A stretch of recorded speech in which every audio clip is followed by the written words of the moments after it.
Romanos 10:13 es un versículo cortito, pero muy conocido y muy importante, que dice: porque todo aquel que invocare el nombre del Señor será salvo. En Juan capítulo 3, cuando está finalizando la charla de Jesús con Nicodemo, que Jesús ya le ha dicho a Nicodemo que no hay nada que él pueda hacer para ser salvo, le ha dicho a Nicodemo: te estoy derribando todos los argumentos de religión humana que vos tenés para pensar que vos podés ser salvo.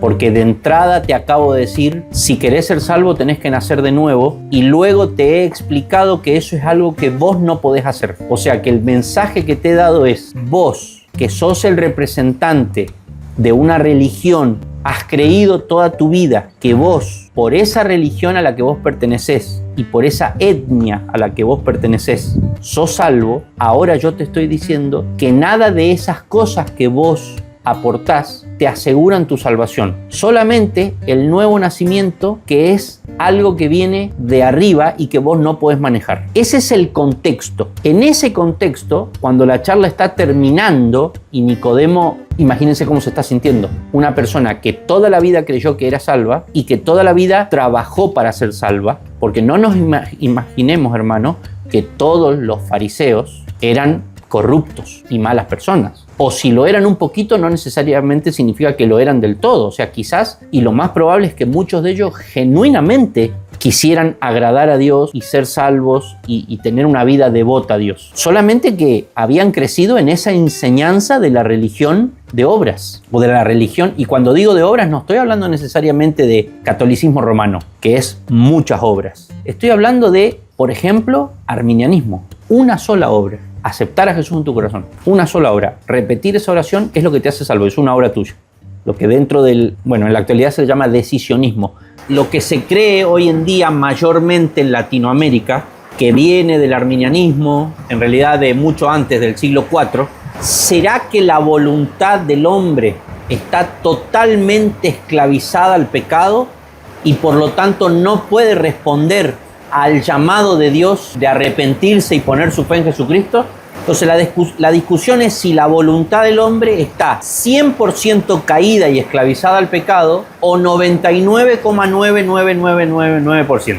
Porque si uno reconoce que la voluntad del hombre está 100% esclavizada al pecado, entonces uno pasa a depender, para reconocer su pecado, arrepentirse y acudir a Jesucristo como Salvador, uno pasa a depender sí o sí de otra cosa que no sea uno, porque uno está 100% esclavizado y no puede tomar esa decisión.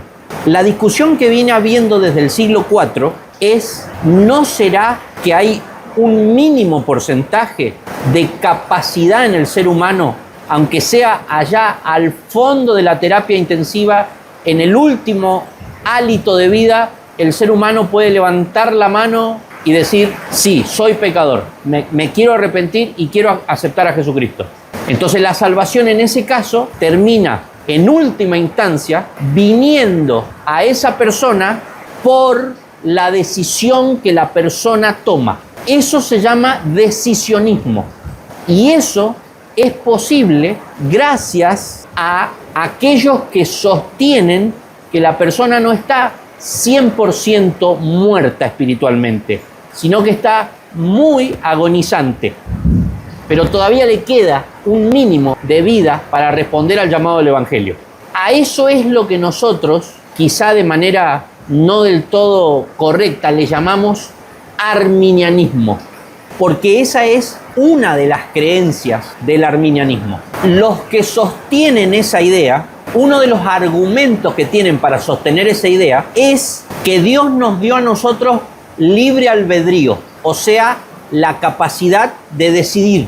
Entonces ellos dicen: si Dios nos dio libre albedrío, basándonos en el hecho de que Dios nos dio libre albedrío, las personas llegan a ser salvas porque en el uso de su libre albedrío deciden por cuenta propia arrepentirse de su pecado y creer en Jesucristo como Salvador. El problema con el libre albedrío es que hay una mala comprensión del libre albedrío, porque es cierto que Dios nos dio libre albedrío, pero en nuestra caída, mejor dicho, en la caída de Adán y Eva, de la cual todos nosotros descendemos, El libre albedrío que nosotros teníamos y que se vio, por ejemplo, en Eva cuando decidió tomar del fruto, quedó esclavizado al pecado. Entonces, el libre albedrío no elimina que estemos 100% muertos. Tenemos libre albedrío, pero dentro de un estado de muerte espiritual. Podemos elegir libremente, en uso de nuestro libre albedrío, podemos hacer uso, pero dentro de un marco de muerte espiritual. Entonces, nunca vamos a usar nuestro libre albedrío para ir a la vida porque estamos muertos, para ir a Jesús, para reconocer nuestros pecados. Porque la muerte espiritual, el estado de esclavitud que estamos en el pecado, nos dice, vos tenés libre albedrío para hacer lo que vos quieras, pero dentro de tu estado caído.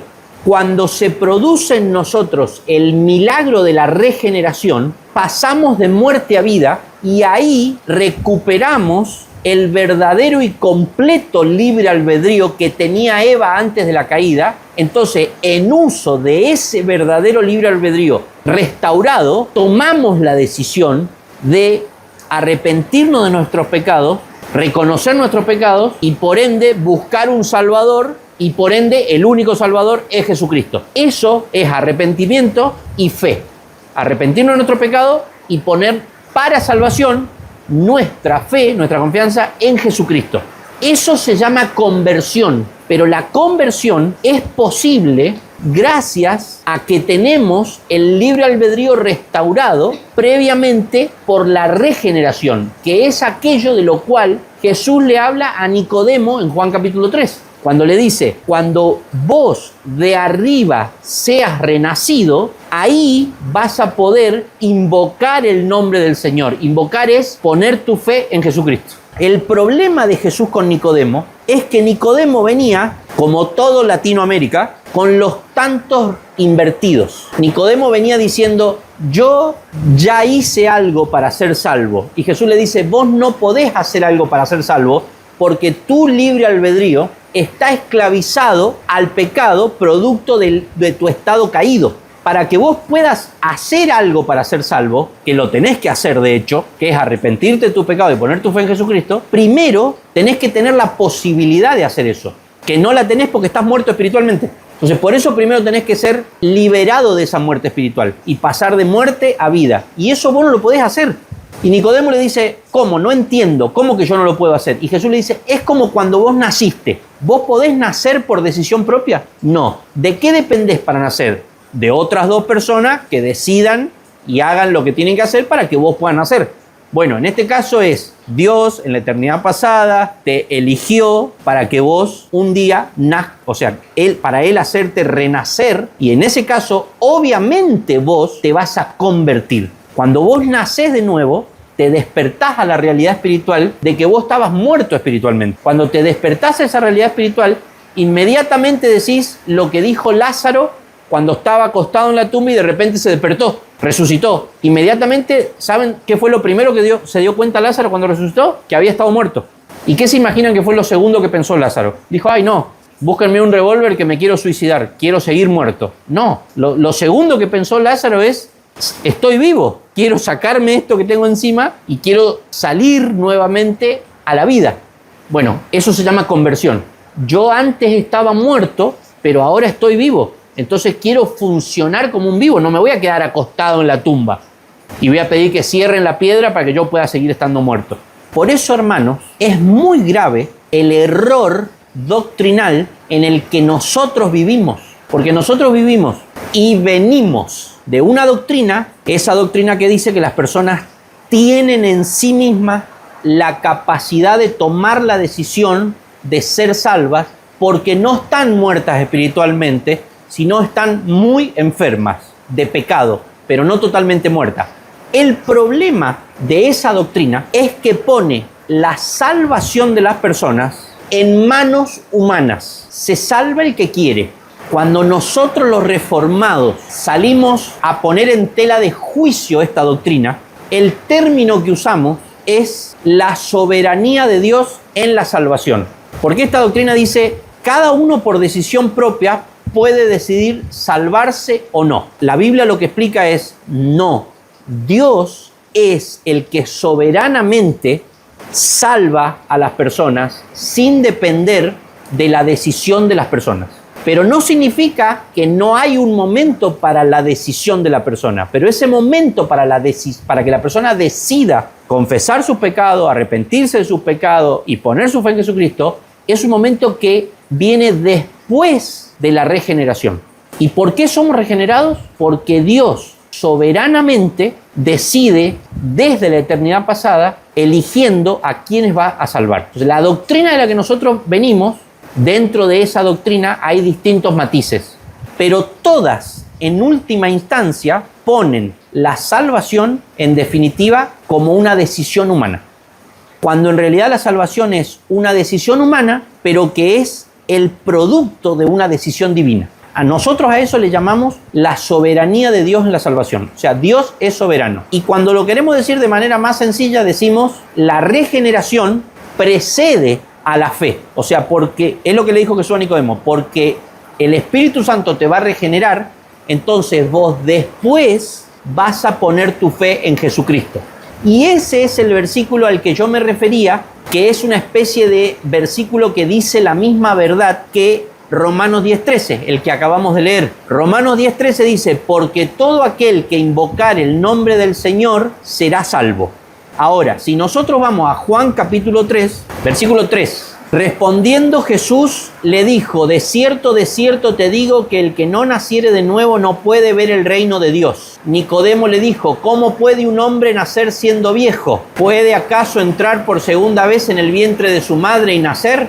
Respondió Jesús, de cierto te digo que el que no naciere de agua y de espíritu no puede entrar en el reino de Dios. Lo que es nacido de la carne, carne es, y lo que es nacido del espíritu, espíritu es. No te maravilles de que te dije, es necesario nacer de nuevo. El viento sopla de donde quiere y oyes su sonido, mas ni sabes de dónde viene ni a dónde va. Así es todo aquel que es nacido del espíritu. Respondiendo Nicodemo y le dijo, ¿cómo puede hacerse esto? Respondió Jesús y le dijo, ¿eres tú maestro de Israel y no sabes esto?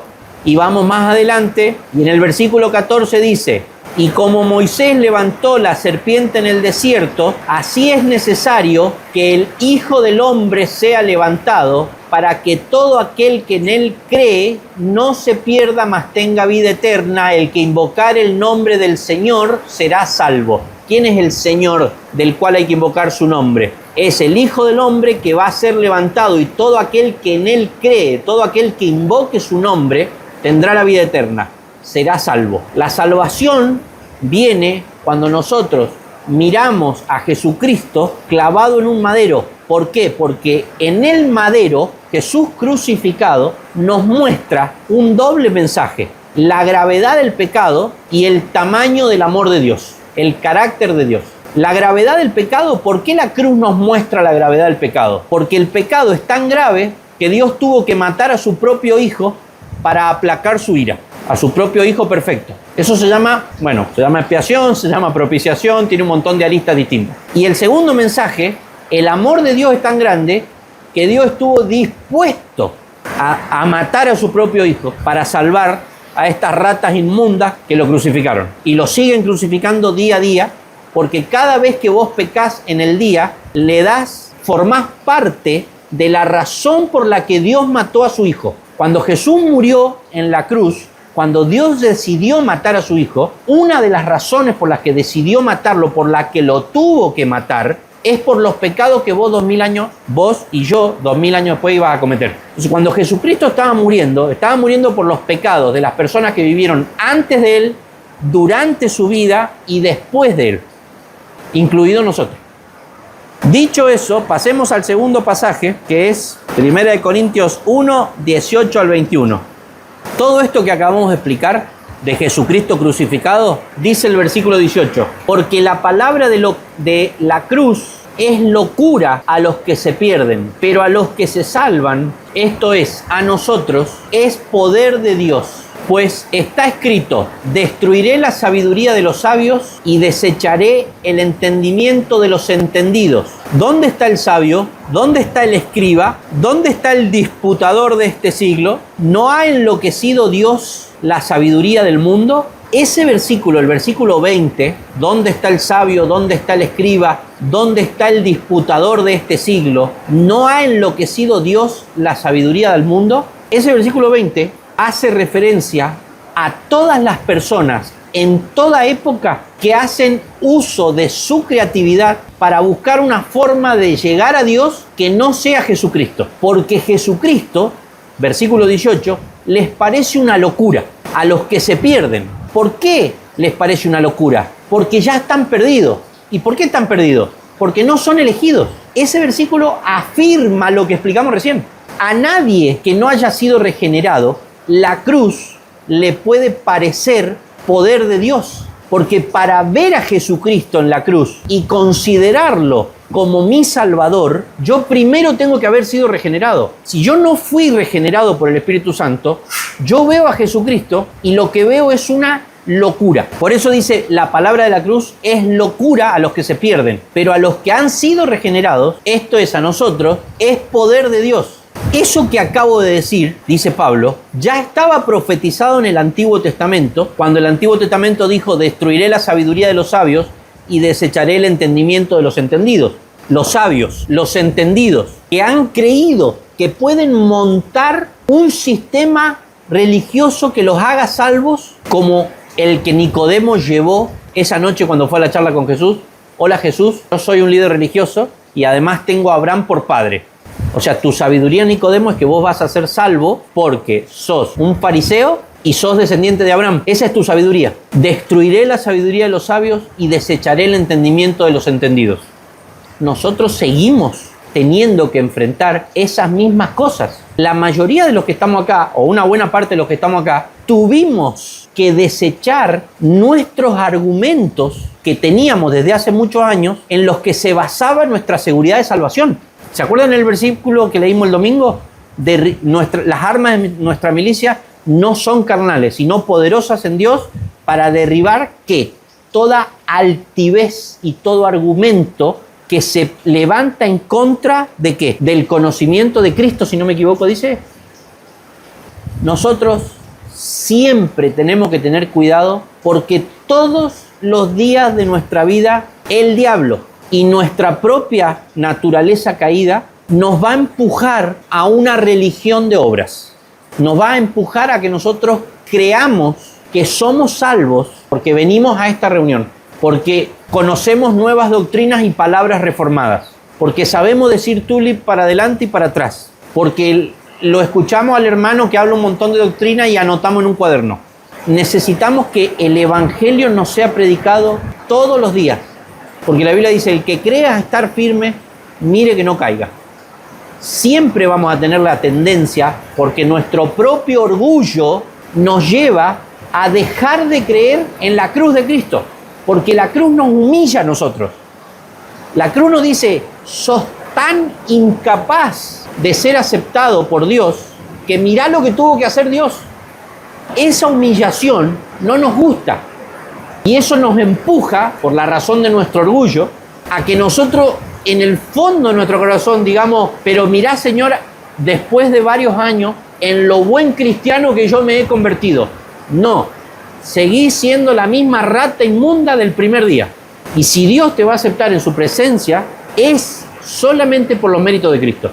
El evangelio es para el tipo que recién se convierte y para el pastor John MacArthur con 55 años del ministerio el último día de su vida. En relación a la naturaleza humana, la ilustración consiste en lo siguiente. El asado ese rico que teníamos y lo pone en esta bandeja.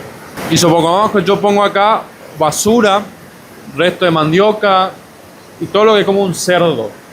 Si nosotros lo ponemos al cerdo acá en una línea de salida, ¿a dónde va a ir el cerdo a comer? Va a ir a la basura, va a ir al resto de mandioca, va a ir al resto de papa, de lo que sea. No va a ir al asado rico. La pregunta es ¿por qué no va al asado? Y la respuesta es por la naturaleza, por la condición caída del hombre, por la naturaleza que tiene actualmente, que es corrupta. Entonces cuando Romanos capítulo 3 versículo 10 dice no hay justo ni aun uno solo, está hablando de la naturaleza corrompida que tiene el ser humano. Y ahí está la discusión del libre albedrío. El cerdo tenía el libre albedrío para elegir o el asado rico o la basura. ¿Tenía o no libre albedrío? tenía libre albedrío, pero condicionado a su naturaleza. El cerdo va a ir siempre a la basura y el regenerado va a ir al asado. Es una cuestión de naturaleza humana. Por eso cuando la gente te dice, tenés libre albedrío, pero en términos espirituales, el hombre está caído, por lo cual toda decisión que tiene va a ser condicionado por la naturaleza que tiene. Y siempre va a ir hacia el pecado, siempre va a ir hacia el pecado. Por eso es necesaria la regeneración, el nuevo nacimiento. Y cuando dice él que el nuevo nacimiento precede a la fe, eso es una discusión muy profunda, muy teológica, que en teología se le llama el monergismo. Es decir, que hay una sola voluntad y que es la de Dios regenerando soberanamente al hombre, cambiando su naturaleza, y ahí sí el hombre apunta para la comida rica.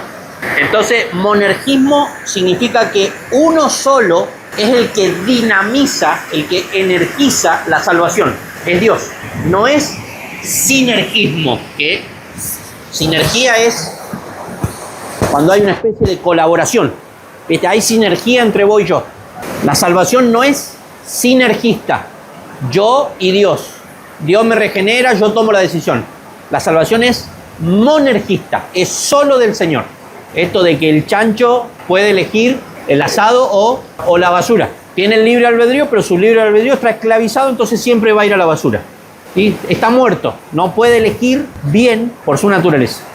Lo más importante es que nosotros entendamos que la razón por la que estamos enseñando esto no es para salir con la cabeza así de conocimiento, es para glorificar a Dios. Nosotros no queremos ser maestros y teólogos para ganarle las discusiones a otros hermanos. Queremos aprender del Señor para que eso impacte en nuestra madurez espiritual, en nuestro crecimiento espiritual, o sea, en nuestra piedad, que el carácter de Cristo sea formado en nosotros. Pero todas estas cosas, si nosotros no las entendemos, no vamos a madurar espiritualmente. Porque lo que nos hace madurar espiritualmente, lo que nos hace irnos pareciendo más y más a Cristo, es el hecho de exponernos a Cristo. O sea, a las Escrituras. A Cristo hoy literalmente no lo tenemos. Jesucristo hoy, si bien desde el punto de vista divino, Él es Dios y por ser Dios es omnipresente, pero como persona que estuvo entre nosotros, con ese cuerpo, Él está sentado a la diestra de Dios y Él mismo dijo, yo me voy, pero no los dejo huérfanos, les voy a mandar un consolador y ese consolador les recordará todas las cosas. ¿Saben de qué estaba hablando Jesucristo ahí? No estaba hablando solamente del Espíritu Santo, estaba hablando de la Biblia. Porque cuando Él dice, el Consolador les recordará todas las cosas, le está diciendo a los discípulos, ustedes van a escribir, y lo que van a escribir, yo, por intermedio del Espíritu Santo, les voy a decir qué es lo que ustedes tienen que escribir.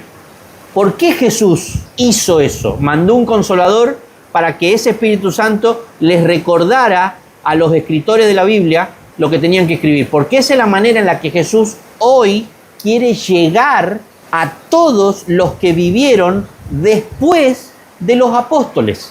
Los que vivieron durante los apóstoles tenían a los apóstoles para que les dijeran, nosotros les contamos a ustedes lo que nosotros vimos y oímos porque nosotros estuvimos con Jesús.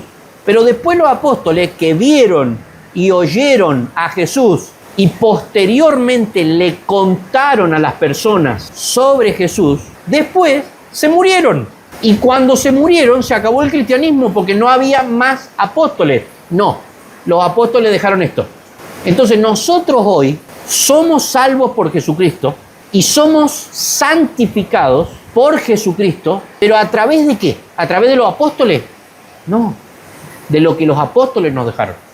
Cuando Pablo le escribe a Nicodemo, le dice, Nicodemo, tenés que trazar bien la Biblia. ¿Qué es lo que es trazar bien la Biblia? Es entender bien los momentos, las doctrinas. Si nosotros decimos que hoy a mi iglesia viene el fulano que es apóstol, no estamos trazando bien la Biblia.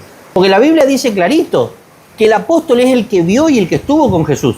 Por eso Pablo en 2 de Corintios le va a decir a los corintios que lo estaban rechazando a él, le va a decir, yo vi a Jesucristo, lo vi sentado en el mismo trono, tuve una visión de él en su trono. Por eso soy apóstol. Así que no desconfíen ni menosprecien mi apostolado. Pero los apóstoles ya terminaron, porque los que vieron a Jesús se murieron.